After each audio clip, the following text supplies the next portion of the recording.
اور میرا بندہ نوافل کے ذریعے سے میرا قرب حاصل کرتا رہتا ہے. یہ تقرب بالنوافل ہے. تقرب بالفرائض ورسس تقرب بالنوافل. یہاں تک کہ تقرب بالنوافل کے ذریعے سے وہ مقام حاصل ہو جاتا ہے حتی احبہ، یہاں تک کہ میں اس سے محبت کرنے لگتا ہوں، وہ میرا محبوب بن جاتا ہے. فَإِذَا أَحْبَبْتُهُ، جب میں اس سے محبت کرتا ہوں، كُنْتُ سَمْعَهُ الَّذِي يَسْمَعُ بِهِ، تو میں اس کے کان بن جاتا ہوں جن سے وہ سنتا ہے. ذرا غور کیجئے، یہ جن کو سلفی المسلک کہتے ہیں اور جو وہابی عام طور پر ہیں، ان کے لیے یہ حدیث بہت اہم ہے کہ یہ حدیث بخاری شریف کی ہے. اللہ اس کا کان بن جاتا ہے جس سے کہ وہ سنتا ہے. وَبَصَرُهُ الَّذِي يُبْصِرُ بِهِ، اور میں اس کی آنکھ بن جاتا ہوں جس سے وہ دیکھتا ہے. وَيَدُهُ الَّتِي يَبْطِشُ بِهَا، اور اس کا ہاتھ بن جاتا ہوں جس سے وہ پکڑتا ہے. وَرِجْلُهُ الَّذِي يَمْشِي بِهَا، اور اس کا پاؤں بن جاتا ہوں جس سے وہ چلتا. ذرا غور کیجیے، اللہ اکبر، اللہ اپنے اس بندے کے پاؤں بن جاتا ہے. وَلَئِن سَأَلْتَنِي أُعِيذَنَّهُ، اگر وہ مجھ سے کچھ مانگے گا میں لازماً دوں گا. یہ بھی انتہائی تاکید کا لفظ ہے. لَأُعِيذَنَّهُ، لازماً، لَأُعْطِيَنَّهُ، میں لازماً دوں گا. وَلَئِنِ اسْتَعَاذَنِي لَأُعِيذَنَّهُ، اور اگر وہ مجھ سے پناہ طلب کرے گا تو میں لازماً اسے پناہ دوں گا. رواہ البخاری. گویا کہ یہ بھی ایک ممکنہ مقام ہے. ذرا سوچ لیجئے، یہاں پر یہ حدیث ہے، حدیث نہیں، حدیث قدسی ہے. یہ ممکن مقام ہے کہ ایک انسان اس بلندی تک پہنچ جائے کہ اللہ اس کے کان بن جائے، اللہ اس کی آنکھ بن جائے، اللہ اس کا ہاتھ بن جائے، اللہ اس کے پاؤں بن جائے. اب ظاہر بات ہے کہ اس سے جو افعال صادر ہوں گے وہ کرامات نہیں ہوں گے تو کیا ہوں گے؟ جو چیزیں اس سے صادر ہوں گی وہ تو کرامات اولیاء حق، اولیاء اللہ کی کرامات جو ہے حق ہیں، ان کو ماننا چاہیے. البتہ یہ ہے کہ ہم نہیں کہہ سکتے کہ کوئی شخص جو کچھ بیان کر رہا ہے صحیح بیان کر رہا ہے یا غلط بیان کر رہا ہے وغیرہ وغیرہ، لیکن یہ ہے کہ اپنی جگہ پر فی نفس ہی یہ کرامات الاولیاء حق کو، جیسے رسولوں اور نبیوں کے لیے معجزات حق ہے. معجزہ عاجز کر دینے والا شے، معجزے میں اور کرامت میں کوئی فرق نہیں ہے. جو بھی عام قانون ہے، فزیکل اور chemical laws of the nature, ان کے برخلاف کسی چیز کا ظاہر ہو جانا یہ معجزہ ہے، یہی کرامت ہے. حضرت عمر جو ہے مسجد نبوی میں خطبہ دے رہے ہیں اور اچانک ان کے سامنے شام کا میدان جنگ آ گیا. کوئی ٹیلی ویژن تو ابھی نہیں تھا وہاں، وہ آ گیا. انہوں نے دیکھا کہ جو کمانڈر ہیں لوکل وہ تو غلطی کر رہے ہیں. ساریہ ان کا نام تھا. آپ نے وہیں سے کہا یا ساریہ تو الجبل، اے ساریہ پہاڑ کی طرف ہو جاؤ، کیا غلطی کر رہے ہو، غضب ڈھا رہے ہو، پہاڑ کو اپنی پشت پر رکھو اور پھر جنگ کرو. اور ساریہ نے رضی اللہ تعالیٰ عنہ یہ آواز حضرت عمر کی سنی شام کے میدان جنگ میں، اور انہوں نے اپنی اسٹریٹجی بدلی اور اپنی فوج کی پوزیشن جو ہے وہ بدلی اس کے مطابق جو حضرت عمر نے فرمایا تھا. یہ کرامت ہے. اب اسے ہم معجزہ نہیں کہیں گے کیونکہ حضرت عمر جو ہے وہ نبی نہیں ہے، رسول نہیں ہے، یہ کرامت تو ہے. تو یہ کرامات اولیاء حق ہیں، اس میں کسی شک و شبے کی گنجائش نہیں. لیکن جو باریک بات آ پڑی ہے وہ سمجھنے کی ہے. ایک ہے تقرب بالفرائض، جس کو اللہ کہتا ہے کہ یہ مجھے سب سے زیادہ محبوب ہے، اور ایک ہے تقرب بالنوافل جو بلندی میں بہت اونچا ہو جاتا ہے. اب یہاں پر میں آپ کو بتاؤں جن حضرات نے میرے تقاریر سنی ہے یا میرا کتابچہ پڑھا ہے جہاد فی سبیل اللہ کی حقیقت کہ 9 منزلیں میں بیان کیا کرتا ہوں. سب سے اونچی منزل تو لازماً 9ویں ہے، سب سے اہم منزل وہ پہلی ہے. کہ اچھی طرح سمجھ لیجیے، پہلی ہوگی تو دوسری ہوگی، دوسری ہوگی تو تیسری ہوگی، پہلی ہی نہیں ہے تو اوپر کا کیا تصور.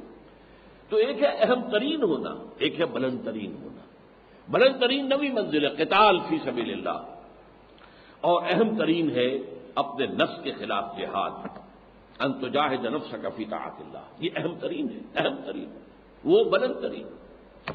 اسی طرح حضور کی ایک حدیث میں آیا، صحابہ سے سوال کیا کہ تمہارے نزدیک سب سے خوبصورت ایمان کس کا ہے؟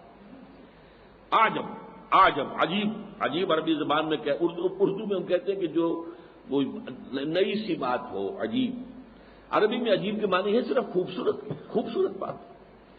سب سے زیادہ خوبصورت ایمان کس کا ہے؟ صحابہ نے کہا فرشتوں کا حضور نے رد کر دیا، انبیاء کا رد کر دیا، ہمارا رد کر دیا. پھر فرمایا کہ سب سے ان اعجب الایمان خلقا لا اخوانی الذین یاتون من بعدی یجدون صحفا فیہ کتاب اللہ فیؤمنون بما فیہا.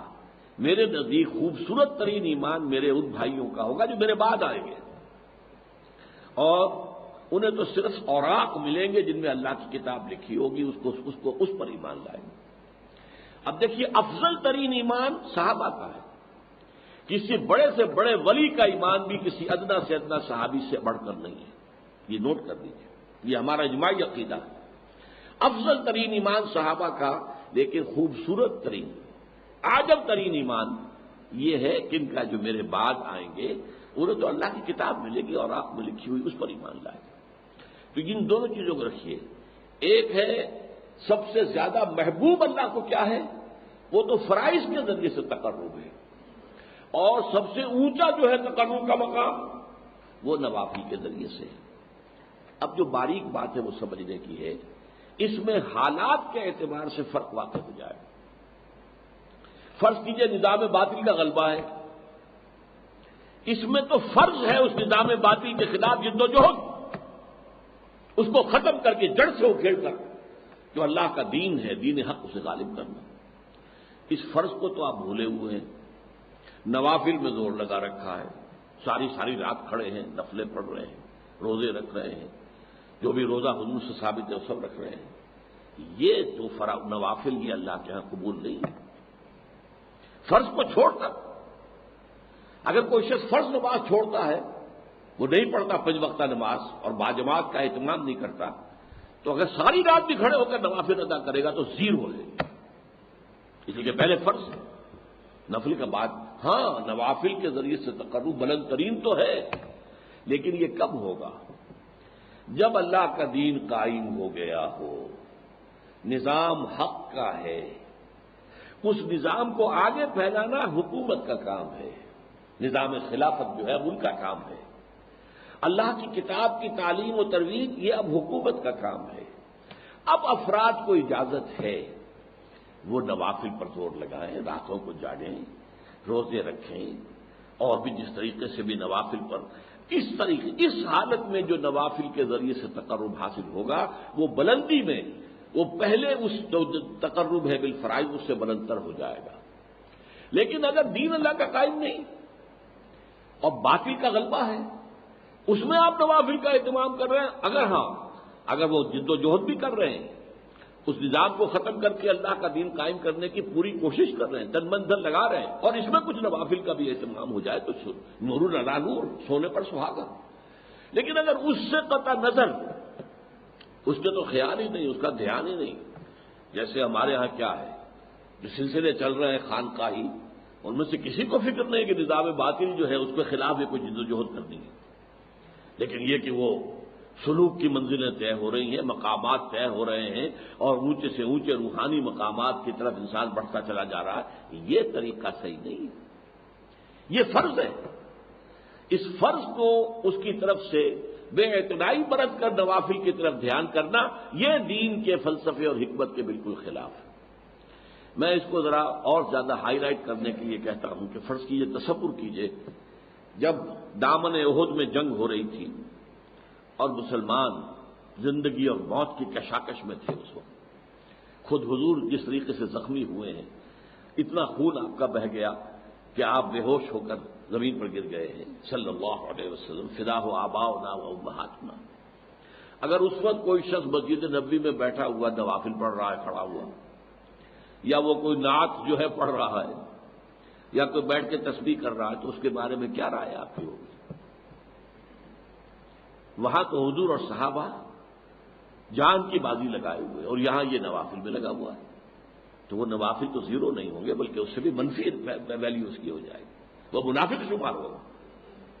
اسی طریقے سے اگر دین کا غلبہ ہے اور نظام خلافت قائم ہے تو بہت سے فرائض اس نظام خلافت کے ذمے چلے جاتے ہیں.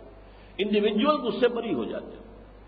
اس نظام خلافت کو جب ضرورت ہوگی کہ فلاں محاذ پر 10,000 آدمی چاہیے، وہ 10,000 آدمی نکل آئیں گے تو باقی سب کی طرف سے فرض کفایہ ادا ہو گیا، وہ گھروں میں سوئے یا رات بھر کھڑے رہے، نوافل پڑھیں یا روزے رکھیں، بالکل ٹھیک ہے، یا کسی علمی کام میں لگے رہیں، تفسیر لکھنے میں لگے رہیں، حدیثیں جمع کرنے میں لگے رہیں، فقہ کی بحثیں جو ہے وہ کرنے میں لگے رہے، ٹھیک ہے، بالکل صحیح ہے۔ لیکن اگر غالب جو ہے نظام وہ باطل کا ہے اور اس کے خلاف جد و جہد نہیں ہو رہی تو پھر یہ سارے کام جو ہیں یہ زیرو سے ضرب کھا کر زیرو ہو جائیں گے۔ پرائمری امپورٹنس ہوگی اللہ کے دین کو قائم کرنے کی جد و جہد۔ یہ ہے فرق تقرب بالنوافل اور تقرب بالفرائض کا۔ اب یہاں اس آیت میں دیکھیے کس خوبصورتی کے ساتھ آیا ہے، یا ایھا الذین آمنوا اتقوا اللہ وابتغوا الیہ الوسیلۃ وجاہدوا فی سبیلہ لعلکم تفلحون۔ جہاد کرو اس کی راہ میں، یہ ہے فرض۔ نوافل اور رات کو کھڑے رہنا یہ نوافل ہے، روزے رکھنا نوافل ہے، روزے رمضان کے فرض میں باقی نفلی ہے، لیکن جہاد اللہ کی راہ میں جہاد، جد و جہد، جان اور مال کا کھپانا کس لیے؟ تاکہ اللہ کا دین قائم ہو، اللہ کا نظام برپا ہو جائے۔ یہ ہے گویا کہ تقرب اللہ کا سب سے بڑا وسیلہ جو یہاں بیان کیا جائے۔ کیوں کہ اس وقت صورت کیا تھی کہ حضور اور صحابہ اس جد و جہد کے اندر تھے۔ وہ تو آپ کو معلوم ہے کہ جو جد و جہد کر رہے تھے اس میں جانیں مال کھپا رہے تھے، جانیں دے رہے تھے صحابہ کرام، یہاں تک کہ حضور کی اپنی تمنا اور آرزو یہ تھی لوددت ان اقتل فی سبیل اللہ ثم احیا ثم ابتلا ثم احیا ثم ابتلا، میری بڑی خواہش ہے میں اللہ کی راہ میں قتل ہو جاؤں، پھر زندہ کیا جاؤں، پھر قتل ہو جاؤں، پھر زندہ کیا جاؤں، پھر قتل ہو جاؤں۔ ایک طرف وہ حضرات ہیں، تو اگر کوئی شخص اس سے کنارہ کشی کر کے اور نوافل کے اندر لگا چلہ کشی کر رہا ہے، روزہ عام نہیں، روزہ اور بھی۔ اب جو ہمارے ہاں صوفیاء کے ہاں روزے جو رائج ہیں اس میں طرح طرح کے روزے ہیں، وہ صرف ایک دن کا روزہ نہیں، کئی کئی دن کے روزے، جس کو وہ صوم وصال کہا حضور نے وہ بھی رکھتے ہیں۔ حالانکہ اس سے صحابہ کرام کو حضور نے منع کر دیا تھا کہ آج روزہ آپ نے رکھا اور شام کو افطار نہیں کیا، بلکہ رات بھر بھی وہ روزہ رہا، اگلے دن بھی پورا روزہ رہا، اور پھر اگلے روز جا کے آپ نے افطار کیا تو اسے کہیں گے صوم وصال، 2 دن کا صوم وصال ہے، 3 دن کا صوم وصال، تو مسلسل جو ہے 3 دن تک روزہ چل رہا۔ حضور رکھتے تھے لیکن صحابہ کو آپ نے منع کیا، انہوں نے شکوہ بھی کیا حضور آپ رکھتے ہیں ہمیں منع کرتے ہیں، تو آپ نے فرمایا ایکم مثلی، تم میں سے کون ہے مجھ جیسا؟ ابھی تو عند ربی، میں تو رات گزارتا ہوں اپنے رب کے پاس، وہ یطعمنی و یسقین، وہ مجھے کھلاتا بھی ہے پلاتا بھی ہے۔ اب وہ کیا کھلانا ہے کیا پلانا ہے، کیا اس کی روحانی حقیقت ہے، یہ ہم نہیں سمجھ سکتے۔ یہ خصائص نبوی میں سے ہے، وہ چیزیں کہ جو خاص ہیں نبی اکرم صلی اللہ علیہ وسلم کے ساتھ، جو امت کے لیے پھر عام طور پر جس کی اجازت نہیں ہے، لیکن اس قسم کے روزے بھی وہاں رکھے جاتے ہیں، لیکن اس سے کوئی پرواہ ہی نہیں، فکر ہی نہیں کہ نظام باطل کا ہے۔ تو باطل کے اقتدار میں تقویٰ کی آرزو، کتنا ہنسی فریب ہے جو کھا رہے ہیں ہم، وہ متقی بھی بن رہے ہیں، شیخ بھی بن گئے ہیں، شیخ المشائخ بھی بن گئے ہیں، اور وہ زبدت جو ہے مرشدین بھی بن گئے ہیں، سب کچھ ہو گئے ہیں، لیکن یہ کہ اس باطل کے خلاف کوئی کشمکش ہے ہی نہیں، اس کے خلاف کوئی جد و جہد ہے ہی نہیں۔ اس کے ضمن میں تو پھر وہ حدیث میں نے بارہا سنائی ہے، اور مولانا اشرف علی تھانوی رحمۃ اللہ علیہ نے اسے جو انہوں نے مرتب کیے تھے خطبات جمعہ، ان میں جو دوسرا خطبہ ہے اس میں اس حدیث کو کوٹ کیا ہے۔ اوح اللہ عز و جل، یہ بھی حدیث قدسی ہے، حضور فرما رہے ہیں کہ اللہ تعالیٰ نے عز و جل نے حضرت جبرائیل کو وحی کی، اوح اللہ عز و جل الی جبرائیل علیہ الصلوۃ والسلام ان اقلب مدینۃ کذا و کذا باہلھا، کہ فلاں فلاں بستیوں کو تلپٹ کر دو، الٹ دو ان کے رہنے والوں کے اوپر، ہلاکت، وہ ہلاکت جو عامورہ اور صدوم کی بستیوں پر آئی تھی، جو جس کی طرف حضرت لوط علیہ السلام بھیجے گئے تھے، اقلب مدینۃ کذا و کذا باہلھا، رہنے والوں سمیت الٹ۔ قال فقال، حضور فرماتے ہیں کہ اس پر حضرت جبرائیل نے عرض کیا بارگاہ خداوندی میں، یا رب ان فیہا عبدک فلانا لم یعصک طرفۃ عین، ان بستیوں میں تو تیرا فلاں بندہ بھی ہے جس نے آج تک پلک جھپکنے جتنی دیر بھی معصیت میں بسر نہیں کی، اس کے تقویٰ کا عالم یہ ہے۔ یہ گواہی کون دے رہا ہے؟ کوئی کرائے کا گواہ نہیں ہے، کوئی کرائے کا وکیل نہیں ہے، جبرائیل ہے اور کہاں گواہی دے رہا ہے؟ بارگاہ خداوندی میں، جہاں ابو جہل بھی جھوٹ نہیں بولے گا۔ تو فرمایا قال فقال ان فیہا عبدک فلانا لم یعصک طرفۃ عین۔ قال فقال، اب حضور فرماتے کہ اللہ نے فرمایا اقلبھا علیہ وعلیہ، الٹو ان بستیوں کو، پہلے اس پر پھر دوسروں پر۔ فإن وجهه لم يتمعر في ساعة قط، اس لیے کہ اس کے چہرے کی رنگت میری حمیت، میری غیرت کی وجہ سے کبھی متغیر نہیں ہوا۔ منکرات پھیلتے رہے، شریعت کو پاؤں تلے روندا گیا، شریعت کی اور اللہ کی دی ہوئی قوانین کی دھجیاں بکھیر دی جا رہی تھیں، اور پھیل رہا تھا گناہ ہر طرف، اور یہ لگا ہوا تھا تو فقط اللہ اللہ اللہ، خانقاہ میں بیٹھا ہوا۔ ظاہر بات ہے خانقاہ میں جو بیٹھا ہوگا اسے گناہ کرنے کی کیا ضرورت ہے؟ نہ زندگی کے وہ میدان میں ہے، نہ معاش کا کچھ سلسلہ ہے، کوئی کچھ دے گیا، کسی نے کوئی ہدیہ پیش کر دیا، اس سے جو ہے وہ گزارا کر رہے ہیں، تو گناہ کا معاملہ کیا ہوگا وہاں؟ اور پھر وہ خانقاہی ماحول کے اندر ظاہر بات ہے کہ نہ کہیں عورتیں نظر آئیں گی، نہ کہیں عریانی نظر آئے گی، وہ تو اپنا خانقاہ کا ماحول ہے، اس کے اندر رہ رہے ہیں۔ لیکن یہ کہ اس خانقاہ سے باہر جو کچھ ہو رہا ہے، جو منکرات پھیل رہے ہیں، جو کفر پھیل رہا ہے، جو گمراہیاں پھیل رہی ہیں، جو شریعت کی دھجیاں بکھر رہی ہیں، اس پر اسے فکر ہی نہیں۔ یہ تمام فی ساعۃ قط، ہو اس کو یوں سمجھیے کہ اگر کوئی شخص کسی کو ماں کی گالی دے، اب اگر وہ شخص جسے گالی دی گئی ہے طاقت رکھتا ہے تو جانے نہیں دے گا اسے، اس کی مرمت کرے گا۔ فرض کیجئے وہ کمزور ہے، اسے معلوم ہے جس نے مجھے گالی دی ہے وہ بڑا طاقتور ہے، میں اس کا کچھ نہیں بگاڑ سکتا، تب بھی کم سے کم اس کے چہرے پر خون جمع ہو جائے گا، سرخ ہو جائے گا چہرہ۔ غیرت کا یہ تو کم سے کم انداز ہوگا کہ میری ماں کو گالی دی گئی ہے۔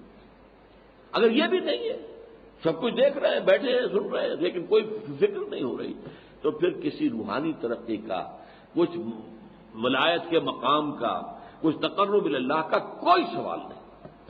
تو میں نے آج کوشش کی ہے کہ آپ کے سامنے ان چند چیزوں پر جو بڑی کنٹروورشیل ہیں، اس میں عدل کا راستہ آپ کے سامنے رکھوں، درمیانی راستہ کیا ہے۔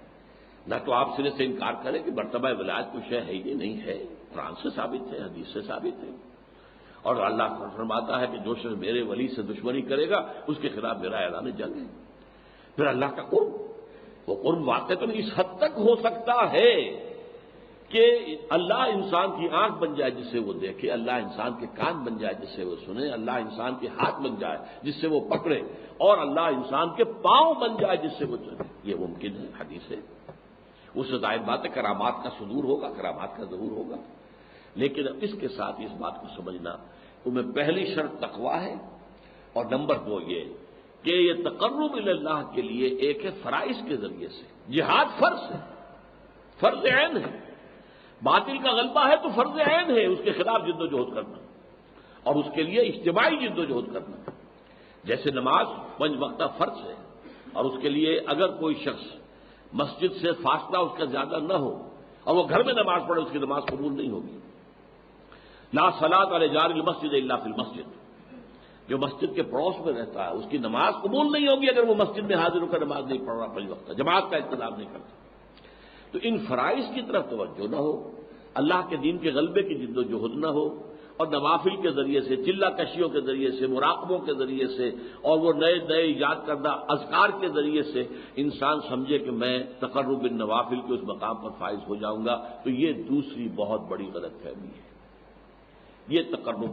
اچھا، یہاں ایک اور حوالہ مجھے یاد آیا، اب دے دوں کہ وسیلے کو ذریعے کے معنی میں لینا جو ہے وہ کس قدر غلط چیز ثابت ہوگی، جبکہ اذان کے بعد کی جو دعا ہے جو سب کے نزدیک متفق علیہ ہے، کسی کا اختلاف نہیں، نہ دیوبندی کا، نہ بریلوی کا، نہ اہل حدیث کا، کسی کا، اللہم رب هذه الدعوة التامة والصلاة القائمة آت محمدا الوسیلة والفضیلة والدرجة الرفیعة۔ اے اللہ جو رب ہے، یہ جو دعا ندا آئی ہے اذان کی اس کا رب، اور جو نماز قائم ہونے والی ہے اس کا رب، محمد کو صلی اللہ علیہ وسلم وسیلہ عطا فرما۔ اب وسیلے کو عام معنی میں لیجئے، کیا حضور کو بھی کسی ذریعے کی ضرورت تھی؟ کیا حضور کو بھی اللہ کا قرب حاصل کرنے کے لیے کسی کو وسیلہ پکڑنے کی احتیاج تھی؟ معاذ اللہ، ثم معاذ اللہ، ثم معاذ اللہ۔ یہاں وسیلے سے مراد کیا ہے؟ خاص طور پر ایک تو قرب، اور یہ کہ بعض احادیث سے معلوم ہوتا ہے کہ یہ خاص مقام ہے جنت میں، جیسے مقام محمودہ بھی اسی دعا میں آتا ہے، وَبَعْثُ مقام محمود الذی وعدتہ۔